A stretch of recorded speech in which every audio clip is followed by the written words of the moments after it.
आदि गुरुवे नमः। जुगान गुरुवे नमः। सतगुरुवे नमः। श्री गुरुदेव नमः। अष्टावक्र गीता। हम लोग अष्टावक्र गीता का स्वाध्याय कर रहे हैं। आज हम 17वां अध्याय शुरू करेंगे। अष्टावक्र गीता अष्टावक्र जी महाराज और उनके परम शिष्य राजा जनक के बीच में जो संवाद हुआ उसका वर्णन है। आध्यात्मिक जगत में अष्टावक्र गीता को वाणी के रूप में लिया जाता है। वाणी का मतलब होता है कि एक समर्थ सदगुरु जब कोई शब्द उच्चारण करता है तो हम उसे वाणी में समझते हैं, वाणी समझते हैं उसको। और वाणी जो होती है वो एक अनुभवी महापुरुष द्वारा उच्चारित की जाती है। तो उस वाणी के द्वारा वो महापुरुष तो किसी एक समय में आते हैं, जैसे अष्टावक्र जी और राजा जनक त्रेता युग में हुए। तो सवाल पैदा होता है कि त्रेता युग की बात हम सुन रहे हैं, तो क्या कलयुग में भी ऐसे कोई महापुरुष आए हैं? उनका भी हम जिक्र कर लें साथ साथ। तो हमें देखते हैं कि आज करीब 555 साल पहले श्री गुरु नानक देव जी महाराज इस पृथ्वी पर अवतरित हुए थे। उसके बाद 10 गुरु हुए। तो उनकी वाणियां का एक संग्रह है जिसे हम श्री गुरु ग्रंथ साहब कहते हैं। अब गुरुओं की जो वाणियां होती हैं उनका क्या महत्व होता है, तो हम उसको एक चौथे पातशाही श्री गुरु रामदास जी महाराज जी के शब्द हैं दो, उनके द्वारा समझते हैं। वाणी गुरु गुरु है वाणी, बिच वाणी अमृत सारे, गुरु वाणी कहे सेवक जन माने, प्रतीत गुरु निस्तारे। तो इसका मतलब है कि वाणी गुरु गुरु है वाणी। ये वाणी जो उच्चारण की गई है ये सदगुरुओं द्वारा की गई है। और इस वाणी के अंदर ही विच वाणी अमृत सारे, और जो रूहानियत के सार हैं, जो आत्मज्ञान का सार है, उन वाणियों में दिया गया है। अब गुरु वाणी कहे, अब ऐसे इंसान की जरूरत है जो गुरु वाणी का कथन कर सके, गुरु वाणी का बखान कर सके। लेकिन कैसा बखान करे? जो गुरुवाणी की वास्तविकता है। सेवक जन माने, और सुनने वाले जो लोग हैं वो उस गुरुवाणी के ऊपर विश्वास करें, श्रद्धा करें। माने परथक गुरु निस्तारे। तो जिन महापुरुषों की वो वाणी है, वो महापुरुष कभी भी उनका अस्तित्व खत्म नहीं होता। आज भी जितने भी महापुरुष हैं सारे के सारे मौजूद हैं, लेकिन वो दिव्य लोकों में रहते हैं। तो वो दिव्य लोकों में है। तो अगर हम किसी भी महापुरुष की वाणी का उच्चारण करते हैं तो उन महापुरुषों की जो दिव्य शक्ति है वो हमें आशीर्वाद देती है। और उसका नतीजा हमें क्या मिलता है कि हमें वक्त के सदगुरु से जुड़ने का मौका मिलता है। तो पहली बात क्या है कि वाणी में सारी सच्चाइयां लिखी हुई हैं, लेकिन वाणी पर हमें विश्वास होना चाहिए। और वाणी का जो बखान करने वाला है उसको स्वयं में भी आत्म अनुभव होना चाहिए। अब आत्म अनुभव जिनको हुआ उन्होंने क्या देखा? समुद्र विरोली शरीरा, हम देखिया एक वस्तु अनूप दिखाई। गुरु गोविंद गोविंद गुरु है, नानक भेद न भाई। अब कोई शिष्य होता है तो जब वो गुरु की शिक्षाओं को अपने जीवन में धारण करता है और उसके अंतर में जब उसकी आत्मा जागृत होती है तब उसे पता लगता है कि जो गुरु है वो परमात्मा है। अब यहाँ पर एक भेद आता है, गुरु का शरीर है, पंच भौतिक शरीर है, हमारा भी पंच भौतिक शरीर है, लेकिन नहीं, गुरु के पंच भौतिक शरीर में उसमें जो आत्म तत्व है वो प्रबल है। अब जब आत्म तत्व प्रबल है तो उस आत्म तत्व की जो प्रबलता है, उस आत्म तत्व की जो प्रबलता है वो गुरु है। तो आत्म तत्व की प्रबलता जो है वही गुरु है। तो आत्म तत्व की प्रबलता जिनके पास है वही गुरु बन करके और हमें ज्ञान देते हैं।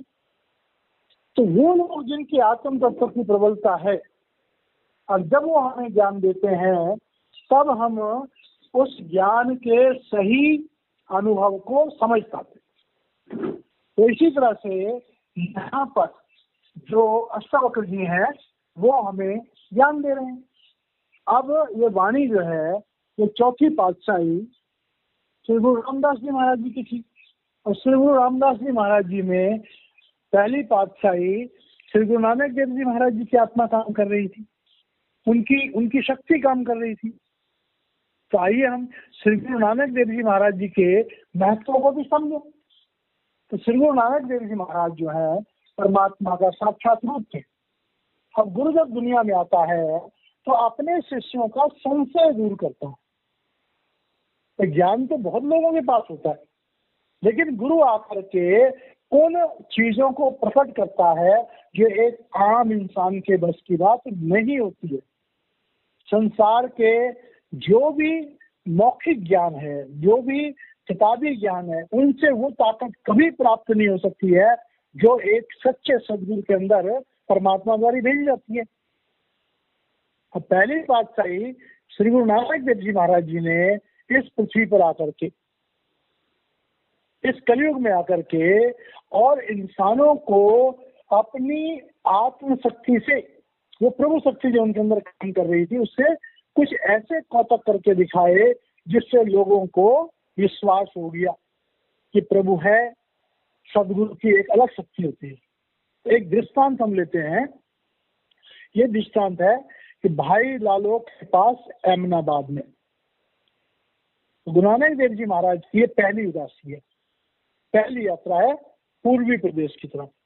14 साल सुल्तानपुर लोधी में निवास करके तो आप जी ने एक दिन मर्दाने को साथ लेकर चल पड़े और गोइदवाला से ब्यास नदी को पार करके रास्ते में कई नगरों में लोगों के साथ सतनाम का जिक्र किया, उपदेश दिया, और आप जी लाहौर से होकर के अहमदाबाद अपने एक पुराने मित्र भाई लालो के पास चले गए।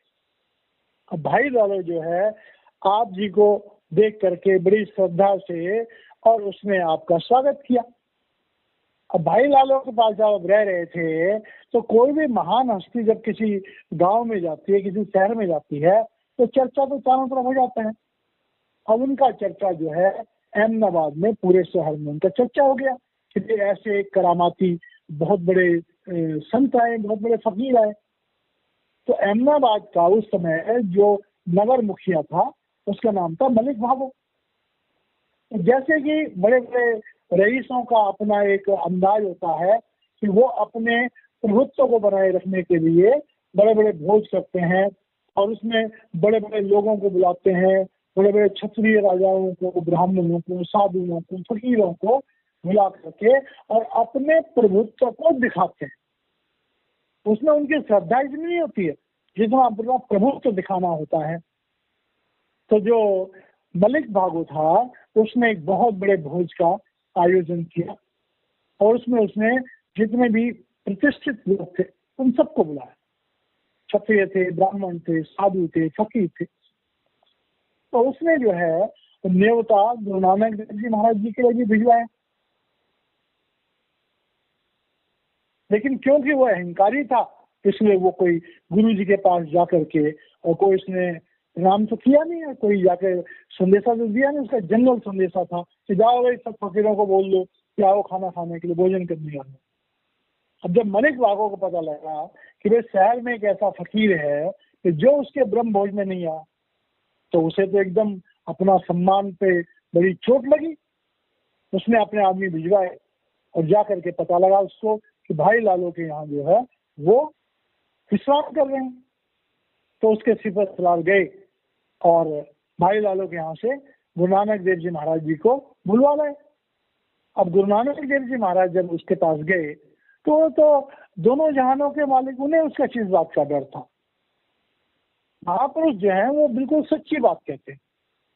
तो मलिक भागो ने पूछा कि आप मेरे ब्रह्म भोज में क्यों नहीं आए? तो गुरु नानक देव जी महाराज ने कहा, मैं एक मेरा बड़ा प्यारा शिष्य है और बड़ा ईमानदारी से करता है, बड़ी मेहनत की कमाई खाता है, तो उसके उस मेहनत के अन्न को मैं ग्रहण कर रहा था। और मैं जानता हूँ, मैंने सुना है कि आपका जो जीवन है बहुत अच्छा नहीं है, आप मार धाड़ लूट खसोट इस तरह की जो है कई घटनाएं करते हो। तो मैं एक पवित्र भोजन को छोड़ करके और आपके लहू में समावेश भोजन को, क्योंकि दूसरों का लहू बहा के आप अपनी कृत करते हो, कमाई करते हो, तो भाई मैं एक दूध जैसे भोजन को छोड़ करके और मैंने खून जैसे भोजन को क्यों कहूँगा? अब मलिक भागो तो आग बबूला हो गया। उसने तुम कैसे कह सकते हो कि मेरे खाने में खून है? उन्होंने कहा कोई बात नहीं, तुम एक काम करो कि भाई लालो के यहाँ से खाना मंगाओ और तुम अपना भी खाना दो।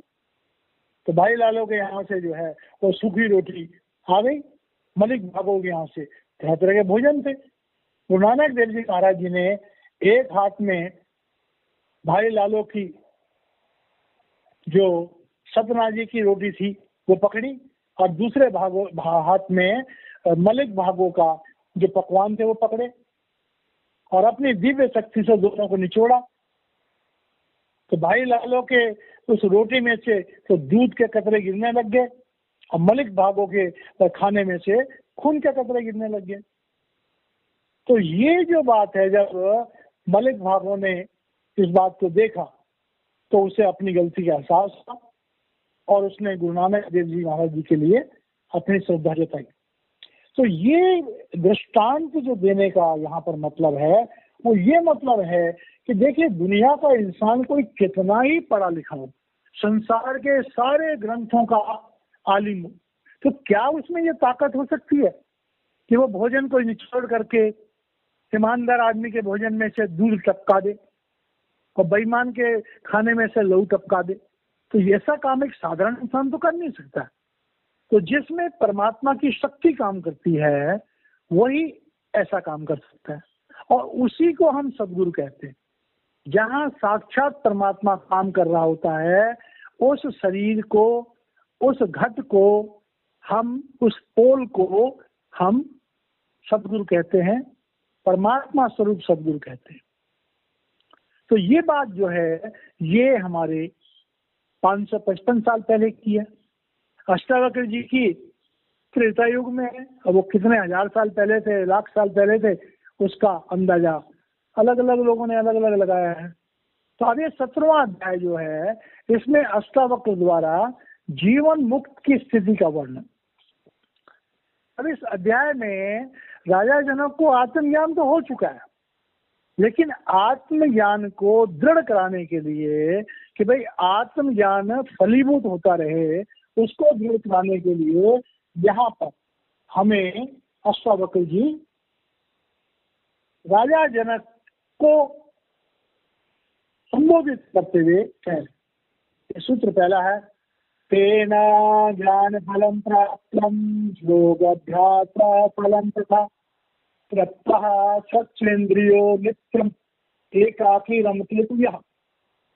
अब होता क्या है, ये खाली राजा जनक के लिए नहीं है, ये ज्ञान अब हम सब लोगों के लिए, जो भी भाई बहन सत्संग को सुन रहे हैं, एक प्रमाणिक ग्रंथ है और प्रमाणिक ग्रंथ सच्चा है, यह हमें विश्वास होना चाहिए। तो यहाँ पर क्या कह रहे हैं कि नित्यम एकाकी रमते युः, तो कह रहे हैं मनुष्य जीवन में अध्यात्म को जो सच में प्राप्त करना चाहते हैं उनको अपने जीवन में ज्यादा से ज्यादा अकेला रहना चाहिए। तो अकेला क्यों रहना चाहिए? क्योंकि देखिए, हमारे पास एक हमारा सबसे बड़ा दुष्ट, सबसे बड़ा दुश्मन है और उसका नाम है मन। अगर हम अकेले हैं तो हमारा मन जो है संकल्प और विकल्प के द्वारा हमें कम करता है। लेकिन अगर दूसरा आदमी हमारे बगल में आके बैठ जाए, उसके पास भी मन है, तो मन जब दोनों आपस में चलते हैं तो धीरे धीरे धीरे धीरे उनकी वृत्ति खराब हो जाती है।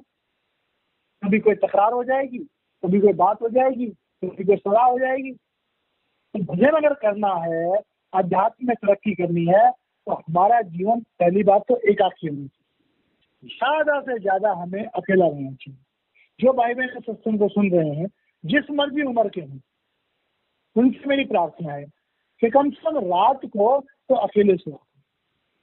यहाँ तक कि पति पत्नी भी है, उन्हें कोशिश करनी चाहिए कि अलग अलग बिस्तरों में अलग अलग सोएं, जिससे एक दूसरे का शारीरिक संपर्क ना हो। वो अलग बात है कि गृहस्थ के जो नियम होते हैं उनका पालन करें।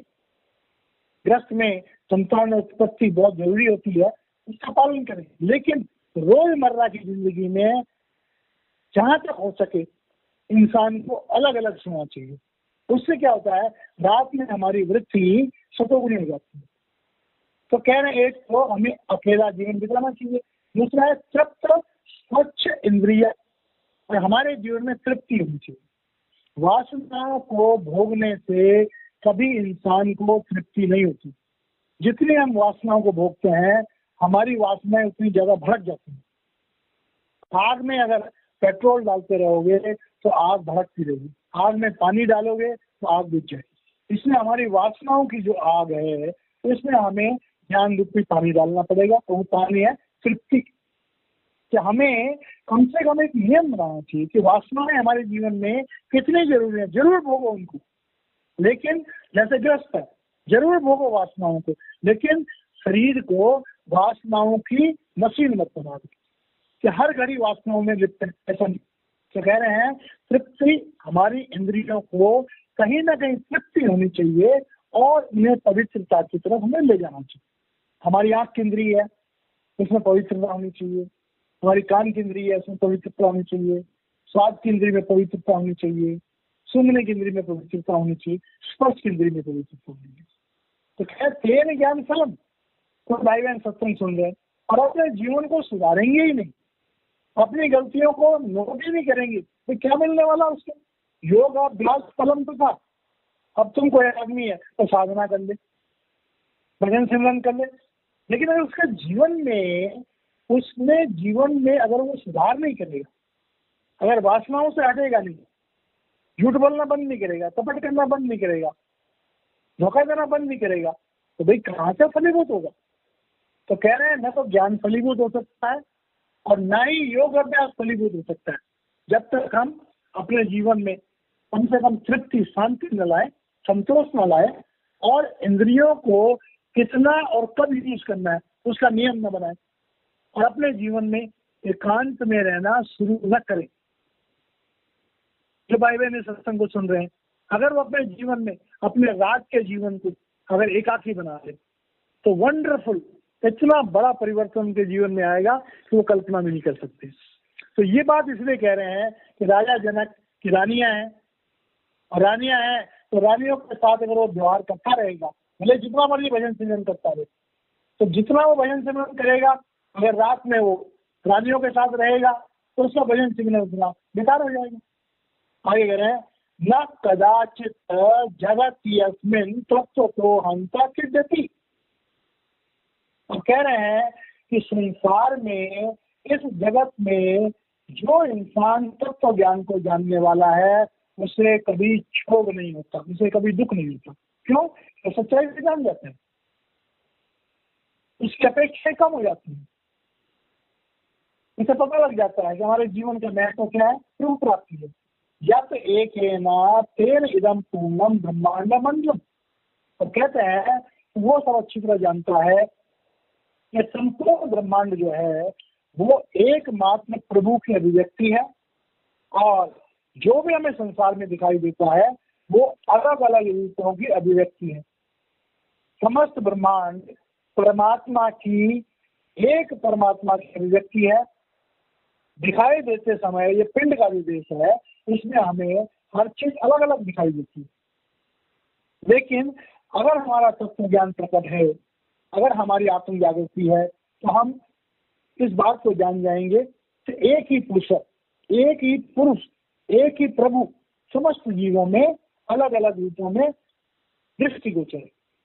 तो कह रहे हैं न जात विषय के अपि स्मरामा हर्षयन्ति अमि सल्लकी पल्लव प्रीतम इव इमम अम्निम पल्लवा।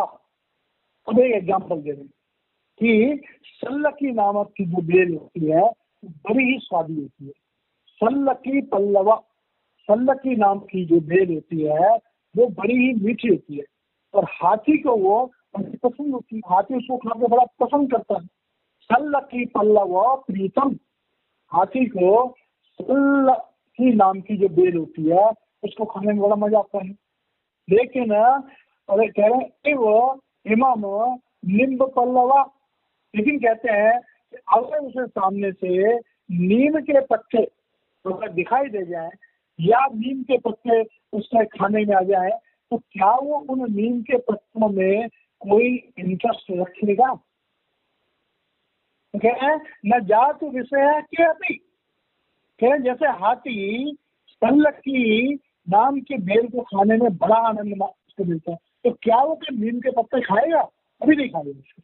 तो कह रहे ना जात विषय के अभी स्वरामा हर्षयति अमी, जिसको आत्मज्ञान हो गया, आत्म तत्व का जो आनंद लेता है, जिसको अपने आत्म तत्व में लीन होकर के आनंद मिलता है, क्या ऐसा इंसान दोबारा विषय विकारों में लिप्त होना चाहेगा?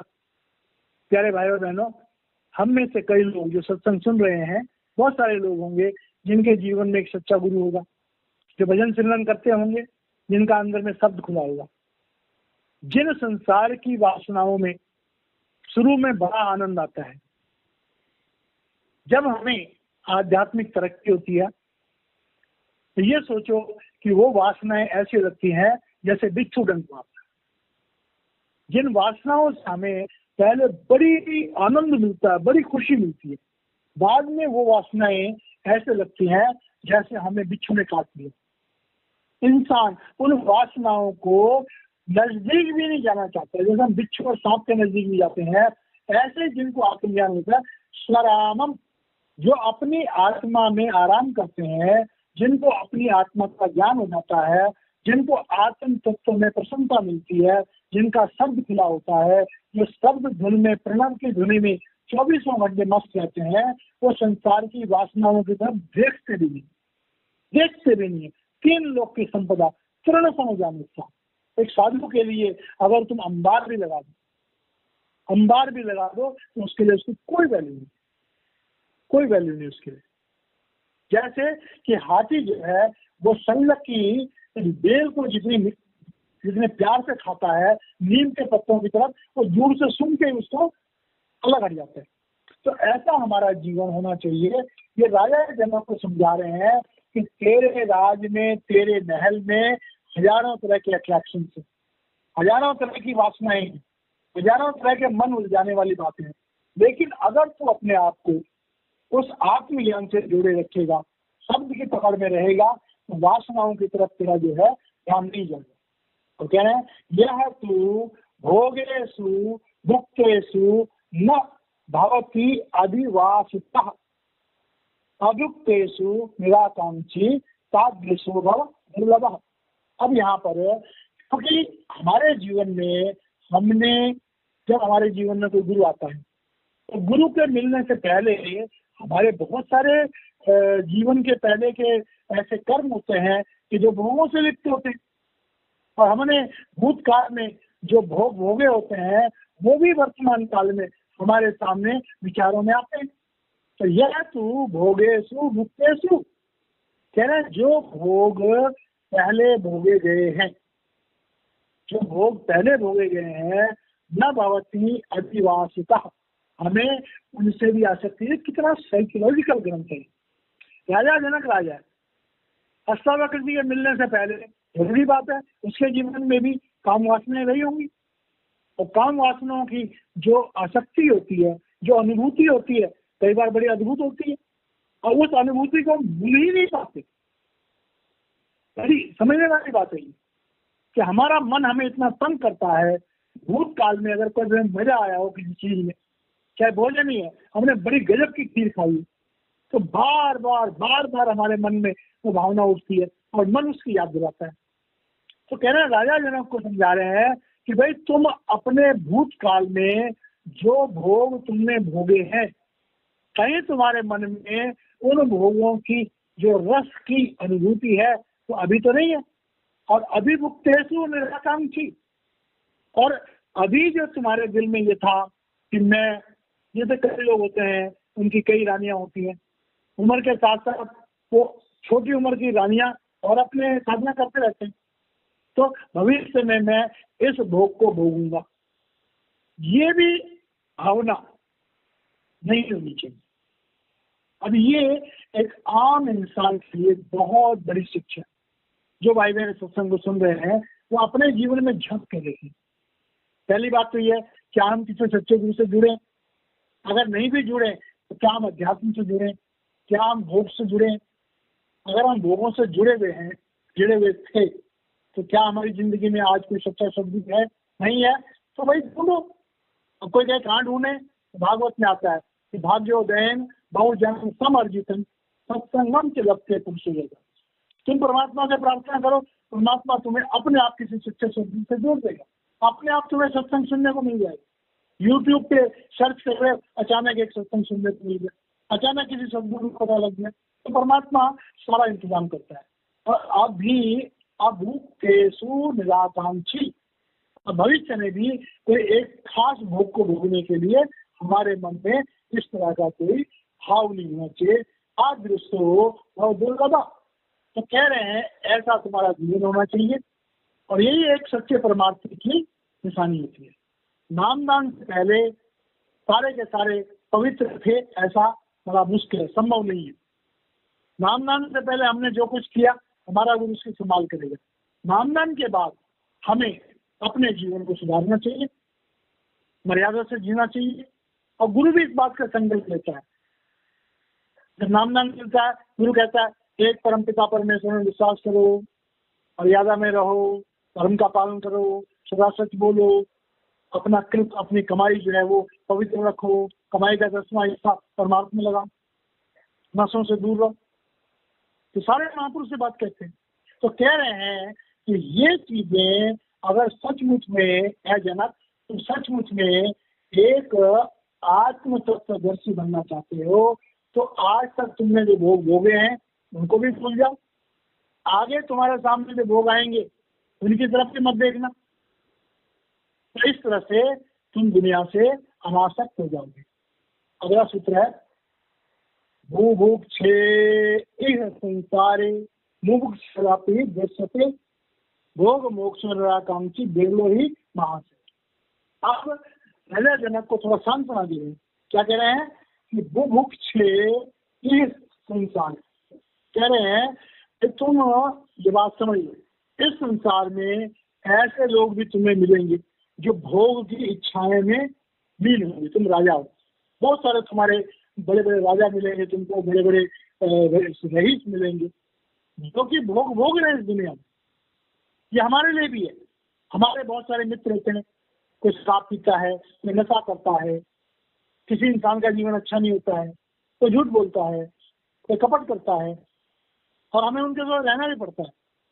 तो कह रहे हैं कि वो संसार हटेगा नहीं, इस संसार में बुरे आदमी खत्म नहीं होंगे और मुंह छोरापी दृष्टि से, लेकिन इसी संसार में मोक्ष की इच्छा रखने वाले, सदाचारी, सच बोलने वाले, पवित्रता का जीवन जीने वाले, दया रखने वाले, विनम्रता से बात करने वाले, दूसरों का भला करने वाले, परोपकारी में मिल जाएंगे।